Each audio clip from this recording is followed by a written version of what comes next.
खिलाफ काले कानून बनाए, मजदूरों के तमाम कानूनों को समाप्त करके 4 मजदूर संहिताएं बनाने का काम किया है जो मालिकी प्रस्त है, मजदूरों के खिलाफ है। मनरेगा को समाप्त करने का काम किया है जो इस देश के ग्रामीण मजदूर और खेत मजदूर को 100 दिन की काम की गारंटी का कानून पहली बार 2006 में बना था। वो भी इस लेफ्ट की जो ताकत, राजनीतिक ताकत थी, निश्चित रूप से उसके लिए अभी बिजली कानून संशोधन 2025 लेके आ रहे हैं। इससे पहले स्मार्ट मीटर लगाकर उस पूरे बिजली को, जो इस देश के 140 करोड़ लोगों की ज़िंदगी का बहुत बड़ा हिस्सा है, वो बड़ी बड़ी कंपनियों को देने के लिए, और बीज कानून संशोधन बिल लेके आ रहे हैं जिससे इस देश के किसान को, क्योंकि बीज कोई भी खेती के कृषि योग्य बीज है वो केवल किसान के खेत में पैदा होता है, किसी भी कंपनी के गोदाम में पैदा नहीं होता। लेकिन किसान जो पैदा करता था वो पड़ोसी को दे सकता था, आदान प्रदान कर सकता था, बेच सकता था। अब इस कानून से केवल कंपनियों का अधिकार हो जाए। एक जिस तरह से अमेरिका के सामने हमारी देश की सरकार जिस तरह से सिलेंडर हुई है, ट्रंप ने घोषणा की कि अगर सोवियत रूस से कच्चा तेल खरीदना बंद नहीं करेंगे तो 25 की जगह 50% टैरिफ लगेगा। वो जिस तरह से टैरिफ, मैं समझता हूँ आज रूस से सस्ता तेल खरीदना बंद कर दिया गया, जिससे हर साल देश की जनता को 1 लाख करोड़ रुपए का नुकसान होगा। और जो 3% टैरिफ थी वो 18% लगा दी थी। अब वहाँ के सर्वोच्च न्यायालय के कारण वो 10% 13% हुई है। और जो हमारे यहाँ उनका माल आता था उसमें 13 से लेके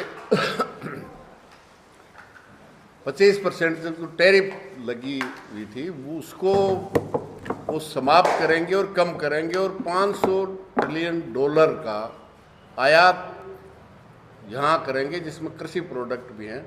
जो अमेरिका के कृषि के किसानों को जो कंपनी के रूप में है उनको 70%, चाहे अमेरिका और दूसरे हो विकसित राष्ट्र हों, वहाँ 60 से 70% सब्सिडी है। हमारे यहाँ 1.5% सब्सिडी है।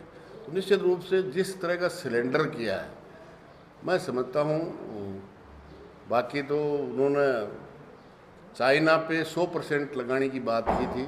चाइना ने कहा कि आप 100% लगाएंगे और हम आपका जो सामान चाइना में आता है उस पर 125% लगाएंगे, तो वापस करने का काम किया। मैं समझता हूँ इससे बड़ा सिलेंडर नहीं हो सकता।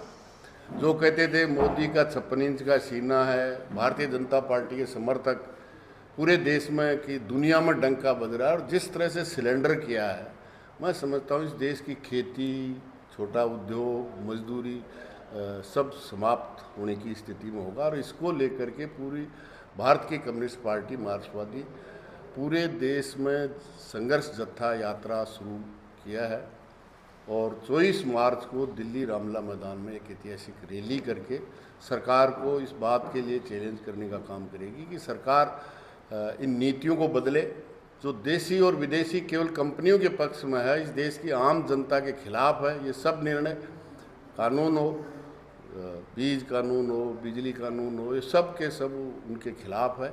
इसलिए ये जत्था यात्रा मैं समझता हूँ राजस्थान में कल और आज के प्रोग्राम हमने इसलिए कि कॉमरेड हेतराम बेनीवाल हमारे बीच में नहीं रही, जो किया था, और कल सुबह से हनुमानगढ़ में है, उसके बाद में हनुमानगढ़ के बाद में चूरू के बाद में बीकानेर के बाद में नागौर होगा, फिर होली की 2 दिन की छुट्टी होगी, फिर सीकर, झुंझुनू, नीमका थाना और जयपुर होगी, और फिर आदिवासी बेल्ट में 11 मार्च से दोबारा जत्था होगा। ये पूरे देश में जत्था यात्रा निकाल करके उस आम जनता को इन नीतियों से जो नुकसान हो रहा है, और केवल भारतीय कम्युनिस्ट पार्टी मार्क्सवादी है जो संघर्ष के मैदान में भी लड़ती है, और जो राजनीतिक चुनाव है वो केवल कम्युनिस्ट पार्टी मार्क्सवादी है जो जनता के एक एक नोट और एक एक वोट लेकर के जीतती है।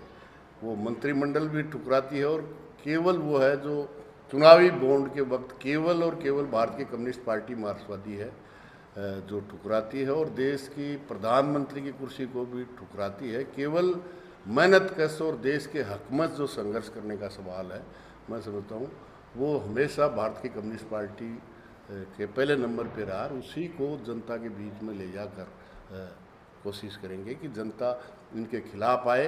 और जिस तरह से काले कानूनों के खिलाफ पूरे देश के तमाम किसान संगठनों को अखिल भारतीय किसान सभा ने लाल झंडे ने एक किया था, और 1 साल से ज़्यादा समय तक चलने के बाद नरेंद्र मोदी को किसानों से माफ़ी मांगकर वापस लेने का काम किया था, लेकिन एमएसपी आज भी नहीं दे रहे हैं जो लिख के दिए थे। बिजली कानून के लिए संयुक्त मोर्चे से वार्ता के लिए दिया था, लेकिन आज तक करने के लिए तैयार नहीं है। तो अब तो और आगे जाकर किसान और आम जनता को त्रस्त करने के इसके लिए ये कार्यक्रम है।